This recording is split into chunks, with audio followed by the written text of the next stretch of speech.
Ja sam Jadranka Brost, diplomirani fizioterapeut, predsjednica Hrvatske udruge oboljelih od sklerodermije sa još niz funkcija koje su vezane za fizioterapiju i koje su vezane za moju bolest.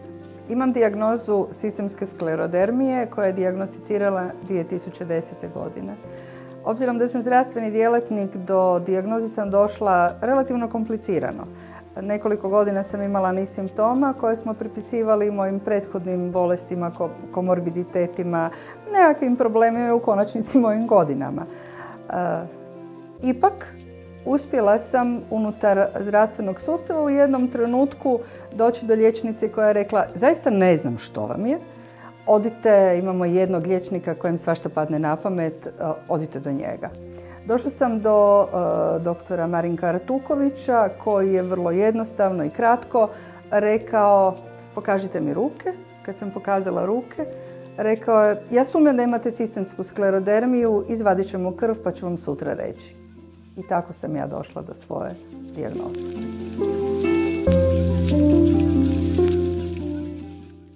Ja sam Rea Rejić, imam 51 godinu, majka sam dvoje djece, 29-godišnjeg Luke i 16-godišnje Sare. Inače živim u Splitu, a bavim se svjetlosnim inženjeringom, odnosno osvjetljavamo ljudima živote.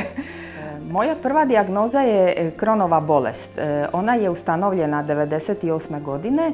10 godina nakon toga je ustanovljena i druga autoimuna bolest, odnosno primarni sklerozirajući kolangitis. On je štetan u tom smislu da zapravo jetra sklerozira i jednog dana, odnosno kažu da kroz 10 godina jetra može biti uništena, što se meni i dogodilo. I zapravo nakon toga jedini način spašavanja je transplantacija. Što znači pogoršili su se simptomi dijagnoze Renault? To znači da ujutro sam se budila sa plavim prstima, nekad jedan, dva ili tri, ali neki su bili plavi, neki je bio potpuno bijel, neki je bio toliko utrnut da jednostavno nisam mogla ništa s njim napraviti. Mene je to čudilo i zaista nisam znala što bih napravila s tim, dok nisam dobila informaciju da Renault sindrom, upravo takve manifestacije, će u mom životu nastaviti raditi svaki put kad bude hladno, svaki put kad budem uznemirena, kad se dignem prerano, kad me prenaglo neko trgne iz sna. Svaki put od nekog stresa moj prsti će poplaviti, pobijeliti. Ali nije problem dok su bijeli, onda su onako zakočeni, ništa ne osjećate. Problem je onog trenutka kad oni pocrvene i kad počnu intenzivno boljeti. Jedan od simptoma sklerodermije je umor tijekom dana. A taj umor tijekom dana nastaje zbog toga što nema sna tijekom noći. Znači, spavanje noću 2 do 3 sata i nakon toga gledate što bi mogli sad raditi u noći. Dakle, nije u redu da hodate cijelu noć i ja sam razmišljala, obzirom da imam probleme sa licem, što bi ja kao fizioterapeut mogla napraviti sa tim svojim licem. I tražila sam informacije po netu, tražila sam informacije kako bi si ja pomogla. I onda sam došla do zaključka da ja u stvari moram osmisliti nešto što ću napraviti. Napravila sam jednu seriju vježbi, odnosno samomasažu. Doslovno sam trljala svoje lice i gledala sam što meni odgovara, odnosno što mi ne odgovara, gdje imam bore koje su nastale od sklerodermije, ne od moje starosti, koliko mi se smanjuje usni otvor, koliko mogu naborati ili ne mogu naborati čelo. I tako je zaživjela knjižica Započnimo dan pred ogledalom. Moj životni put je trebao biti vezan uz novinarstvo, no krenuo je nekako drukčije. Pošto odlično govorim talijanski jezik, Vezala sam se za neke tvrtke u Italiji i bila sam voditeljica njihovog odjela papirnice ovdje u jednom shopping centru. Nakon toga je krenuo put sa namještajem. Tu sam jedno 5 godina radila, isto tako u jednoj renomiranoj tvrtki i onda sam postala suvlasnik jedne tvrtke koja se bavi svjetlosnim inženjeringom, kako sam već prije rekla. Nakon što mi je ustanovljen primarni sklerozirajući kolangitis, u početku nisam osjećala nikakve simptome, živiš najnormalnije, međutim pokazatelji krvi ukazuju da se nešto u organizmu dešava. Nakon određenog vremena, jedno 5 godina, počela sam osjećati beskrajni umor, nisam više mogla raditi sve ono što sam do sada radila, niti sam se mogla baviti životom koji sam do tada živjela. Iako sam se nastavila truditi, hodat, vježbat, ali umor je bio uvijek tu i on je bio jedna konstanta kroz život. U konačnici, u terminalnoj fazi bolesti više nisam mogla ni hodat, zapravo teško bi se digla iz kreveta, nisam mogla ni otići zapravo ni do WC-a, niti stalno sam ležala. Nakon 2 mjeseca bila sam transplantirana. To je išlo sve jako, jako brzo, tim je bio odličan. Ljudi koji su tu bili, doktori bili su izuzetno stručni, izuzetno su pomagali i bili su zapravo ta prava potpora za to. Moj životni poziv je fizioterapija. Zaista je to moj životni poziv. Ja sam jako, jako sretna što, za razliku od mnogih ljudi koji prožive pola života i ne znaju šta žele raditi u životu, ja sam oduvijek znala što želim raditi. I još u osnovnoj školi kad smo pisali sastavke i kad su me pitali što bi ja željela raditi, moj odgovor uvijek je bio želim pomagati ljudima rukama i aparatima. Još onda nisam znala da fizioterapija zaista ima i aparaturne mogućnosti, ali u svakom slučaju to želim pomagati ljudima rukama da riješe svoje zdravstvene probleme. Za mene je bio imperativ i zbog toga nisam željela ići niti na studij medicine, nigdje, nego sam se usmjeravala kroz srednju medicinsku školu za medicinske sestre. Znači to je njega, to je skrb, to su ljudi. Profilirala sam se direktno prema fizioterapiji. Kada je bolest počela pokazivati zube, onda u tom periodu više nisam mogla raditi. Došla bi 2 sata u tvrtku, odradila nešto što je bitno, one stvari koje sam morala napraviti, a to je recimo tipa prijavljivanje plaća, uvoz robe, to su organizaciju transporta, to su sve neke stvari koje niko osim mene u tvrtki ne može napraviti. Dakle, ja sam osoba koja je bitna za opstanak, a mene nema, jer ja ne mogu raditi, ne mogu funkcionirati. Dakle, posao ne može ići dalje. To je sve vezano uz to da su mi zapravo, ako nešto ne napravim i odradim, sredstava nema.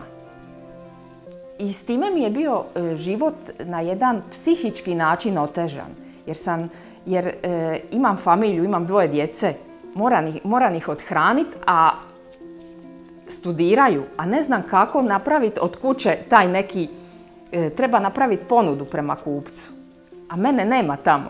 I to je taj život, to je taj trenutak koji je zapravo težak i koji ti je otežavajući u svemu tome skupa. Zapravo, kad ti kod nekog radiš, onda imaš mogućnost otići na bolovanje. A kad si ti samozaposlen, tu priča prestaje.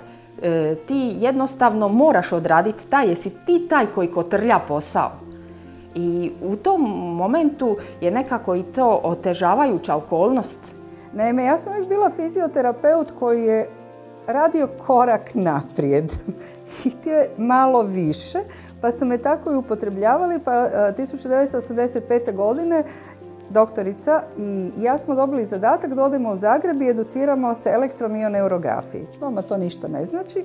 To je jedna specifična pretraga koja promišlja, odnosno bilježi, odnosno daje dijagnozu o simptomima koji se mogu registrirati tako da na periferiji testirate živac i testirate mišić. Zašto to tako specifično govorim? Zato što je to meni kasnije u životu sa mojom sklerodermijom i u mom radnom procesu jako, jako bilo važno. nekoliko mjeseci nakon toga je došao zakon da fizioterapeuti mogu otvoriti svoju privatnu praksu. Obzirom da gospođa nije bila fizioterapeut nego inženjer, ja sam na svoje ime otvorila privatnu praksu, bez obzira što ona to kao financirala, ali 5 mjeseci nakon toga ona je odustala. Drugim riječima, ja sam ostala sa novootvorenom privatnom praksom u gradu Zagrebu. Sve moje je bilo u Karlovcu i to je bio jedan jako velik izazov koji je bio onako poprilično zahtjevan za svaku osobu, a pogotovo za jednu ženu koja je, eto tako, kasnije sam saznala, među prvima koja je otvorila. Ja sam podnijela papire za djelomičnu invalidsku mirovinu. Dobila sam odbijenicu. Nakon određenog vremena sam opet podnijela papire za invalidsku mirovinu, međutim oni žele da ja odem u cjelokupnu invalidsku mirovinu. Dakle, uz sve to skupa žele da ja više ne radim. Ja ne vidim čemu onda liječenje pacijenata uopće ako te tjeraju da ti odeš u cijelu invalidsku mirovinu, ja se ipak osjećam jednim dijelom sposobna za rad i to mi je kao neki lijek, zato što imam ugodno okruženje, odličnu interakciju sa svojim suradnicima i ja želim raditi, ali ne mogu odraditi onako kao što sam nekad radila. Dakle, kad sam dobila mogućnost da odem u invalidsku mirovinu, ti s time sebi zaključavaš vrata na način da poslije toga kad dobiješ mirovinu više ne možeš raditi na niti jedan način. Ako te uhvati, onda si u krivolovu. Recimo, ratnim vojnim invalidima je dozvoljeno da rade uz mirovinu, a invalidima ne. Pitanje zbog čega? Zašto te ljude moramo jednostavno optužiti na način invalidci i život je sam po sebi težak i još da ti zabranjuju da radiš? Ponekad razmišljam o tome u stvari kad imate neizlječivu autoimunu bolest, uvijek vam dođe, vjerujte, dođe pitanje zašto ja? Zašto meni? Nakon ovih 10 godina s ovim osmihom koji imam na licu zaista mogu reći da vjerujem da je moja sklerodermija došla zato da ja nešto dam. Da bude jedan izazov koji ja mogu savladati i kako mi je dana svijest o tome da želim biti fizioterapeut, tako mi je dana i mogućnost da sa dijagnozom sklerodermije u stvari mogu pomoći svijetu.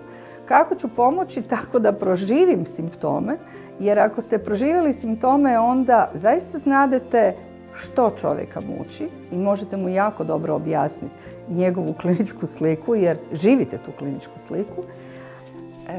Moj sadašnji rad je sveden na nekih 4 sata dnevno. Tu mogućnost mogu sebi priuštiti zato što sam direktor tvrtke i niko mi zapravo neće uzeti za zlo zato što nakon 4 odrađena sata ja više ne osjećam jednostavno ne osjećam onu snagu koju sam nekoć imala.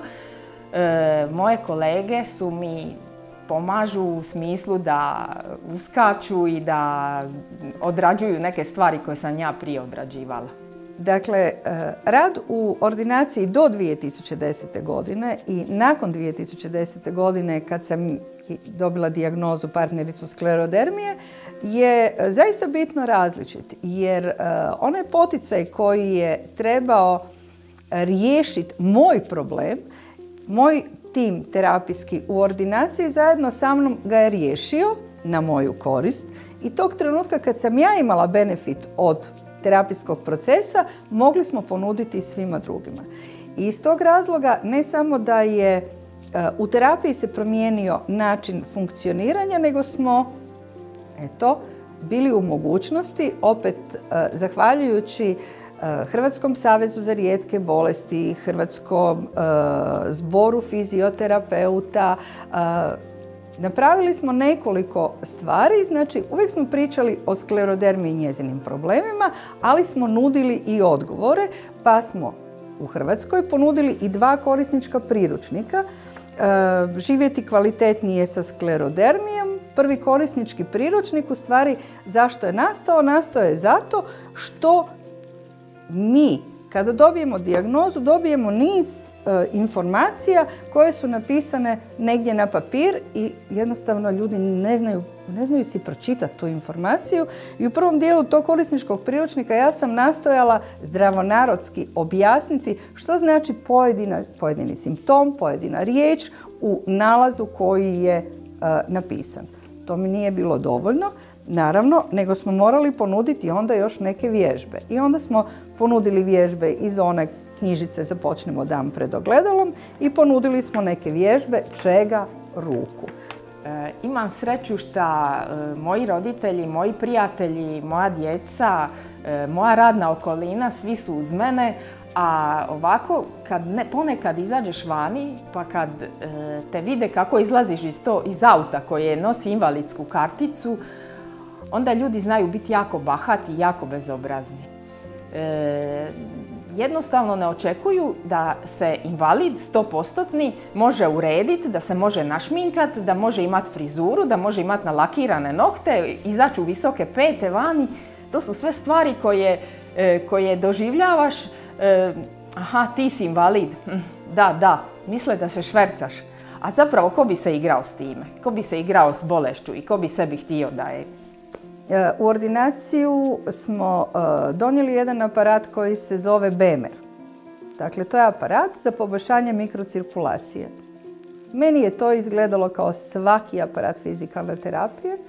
3 mjeseca nakon što je donesen u ordinaciju i što sam ga ja dobro proučila i svakog dana sam ga primjenjivala, ja sam shvatila da u stvari ono kada ja jednom godišnje moram ići u barokomoru na tretman kisikom od 30 ulazaka i disanja kisika sat vremena sa maskom pod tlakom, što je dosta zahtjevno jer morate putovati na Dubravu, sat vremena disati čisti kisik, dakle 2,5 sata izgubite svakog dana vremena, to je ujutro pa je hladno, pa onaj Renault sindrom divlja, a vi ste napunjeni kisikom pa kad kisik uđe u krvne žile onda prsti bole jer su oni puni kisika i sad mijenja vam se raspoloženje od toga da bi lupali vratima, od toga da ste jako sretni, od toga da vam je svega dosta, ne radi ujutro, ne bi se ni digli, a kamoli da idete u barokomoru. S druge strane, sam imala BEMER aparat koji sam stavila kraj svog jastuka, ujutro sam ga uključila, napravila sam si madrac, tretman podizanja imunološkog sustava za cijeli dan. To je bilo čisto dobro. Mogla sam i malo pogledati televiziju, igrati se sa telefonom. 16 minuta nakon toga sam stavila ruke na drugu vrijednost, znači nakon 16 minuta tretmana moje ruke su postale ružičaste i ja više nisam imala onaj problem koji sam imala rano ujutro, nego jednostavno sam mogla nastaviti raditi. Tako da sad aparat za BEMER terapiju postoji u 2 kliničke bolnice u Zagrebu, u Rockefellerovoj instituciji koja se bavi liječenjem plućnih bolesti i na Svetom Duhu. To je Zagrebačka bolnica i oni za naše članove, ali i za sve druge, tu BEMER terapiju imaju kao terapiju mikrocirkulacije. Zašto to naglašavam? Zato što sve rijetke bolesti trebaju popraviti mikrocirkulaciju, jer mikrocirkulacija diže imunitet i diže u stvari one preostalne sposobnosti koje svaka osoba ima bez obzira na dijagnozu i bez obzira na njihove simptome.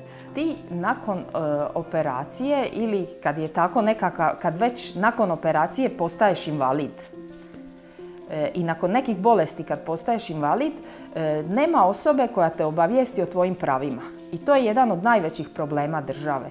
Zbog toga što ne postoji neka institucija da u onom momentu kad si ti još u bolnici da ti dođe socijalni radnik ili neko ko će ti reći koja su tvoja prava. Ljudi ne znaju koja su prava. Ja sam sva prava koja sam dobila sama iskopala preko interneta. A to je sramota da meni neko, da jednostavno nisam dobila nekakve upute na što sve imam pravo. Ljudi ne znaju da imaju recimo samozaposleni invalidi koji imaju svoje tvrtke, imaju pravo na polovinu minimalne plaće kao pomoć od fonda za invalide. Tako da i tu još ima nebrojeno povlastica na koja imaju prava, a ljudi ne znaju. Da bi sačuvali svoje radno mjesto i mene na mom radnom mjestu i samim time našu organizaciju da funkcionira, moji djelatnici su spremni u svakom trenutku meni uskočiti u pomoć. Zašto? Dakle, ja krenem raditi jedan terapijski program na pacijentu i krenem raditi nešto s mojim rukama i u jednom trenutku ja osjetim da više moja palpacija nije adekvatna. I iziđem van i kažem mom timu trebaju mi ruke.